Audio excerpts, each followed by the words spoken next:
माननीय गोविंद सिंह जी डोटासरा। माननीय स्पीकर साहब, सबसे पहले तो आपको बहुत बहुत बधाई। ये राजस्थान विधानसभा की गौरवशाली परंपरा का निर्वहन हो रहा है कि हम सब ने मिलकर के हमेशा की भांति सबकी सहमति से यूनानिमसली आपको स्पीकर चुना है। स्पीकर का राजस्थान की विधानसभा में बहुत बड़ा रोल होता है, क्योंकि सत्ता पक्ष हो चाहे विपक्ष हो, वो स्पीकर के कंट्रोल में रहता है। स्पीकर जो नियम प्रक्रिया, जो परंपरा जो चली आ रही हैं, उनका निर्वहन करवाता है। और विशेष रूप से सत्ता पक्ष से भी ज़्यादा मैं समझता हूं कि स्पीकर हमेशा विपक्ष के प्रति बहुत लिबरल रहता है, क्योंकि विपक्ष के पास में केवल एक हथियार होता है कि वो सरकार की जो भी योजनाएं हैं उसमें कोई सुझाव देना हो, या उसमें कोई कमी खामी हो, या अपने अधिकारों की कहीं कोई अवहेलना हो रही है, कहीं कोई दिक्कत आ रही है, कोई बात रखना चाहता है, तो वो माननीय स्पीकर साहब उनको संरक्षण प्रदान करते हैं। मैं उम्मीद करता हूं कि आप वैसे भी सबको साथ लेकर के चलने वाला आपका स्वभाव रहा है।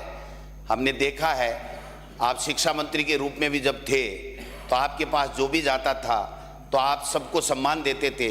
मैं समझता हूं कि पहले तो हम सोच रहे थे, क्योंकि आपके दल में ये तय कर रखा था कि इस उम्र से ऊपर ये नहीं हो सकता, ये नहीं हो सकता, तो हमने सोच लिया था आप अंडमान निकोबार के राज्यपाल बनेंगे। लेकिन हमारा सौभाग्य है कि आप यहाँ विधानसभा में भी आए और आप राजस्थान के स्पीकर विधानसभा के बने। मैं इतना ही निवेदन करना चाहूँगा, माननीय स्पीकर साहब, आपके ऊपर कोई भी दबाव आए, चाहे दिल्ली से आए चाहे किसी भवन से आए, आप निष्पक्ष रहेंगे, ये मैं आपसे, पूरा विपक्ष जो है आपसे उम्मीद करता है। और आप, क्योंकि अब तो उस संन्यास आश्रम की तरफ आप बढ़ रहे हैं, तो मैं समझता हूं कि जब संन्यास आश्रम की तरफ व्यक्ति बढ़ता है तो न तेरा न मेरा, सबको, पूरे जगत को, पूरे पक्ष और विपक्ष को मान करके आप जो है वो इसकी और ज़्यादा गौरवान्वित इस राजस्थान की विधानसभा की नियम और प्रक्रिया और परंपराओं को करेंगे। हाँ, ये बात ज़रूर है, हमें भी थोड़ी खली कि आपका जो मुहूर्त था उसको माननीय मुख्यमंत्री जी के दिल्ली के आने में देर होने की वजह से ये जो थोड़ा सा टूटा है, परंपराएं थोड़ी सी टूटी हैं, ये आगे नहीं टूटे।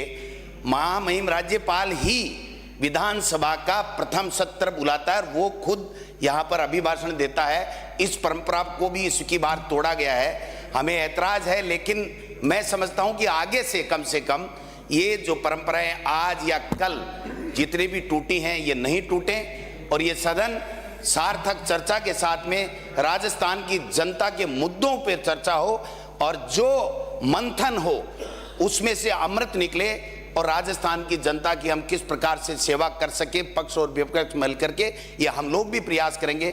हम भी संकल्प लेते हैं कि हम आपको ज़्यादा परेशान नहीं करेंगे।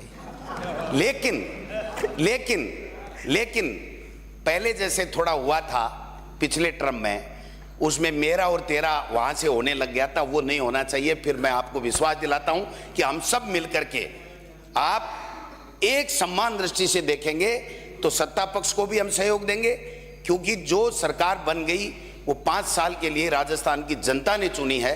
वो जो अच्छा काम करेगी उसको मेज थपथपा के स्वागत करेंगे। अगर कोई कमी खामी हमें लगेगी तो हम आपके माध्यम से सरकार तक, मंत्री और मुख्यमंत्रियों तक हम बताने का चेष्टा करेंगे।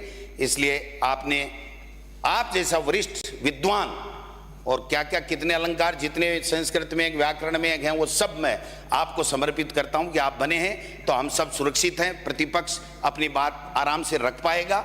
इन्हीं आशा और अपेक्षा के साथ में आपको पुनः बहुत बहुत बधाई, बहुत बहुत शुभकामनाएं। धन्यवाद।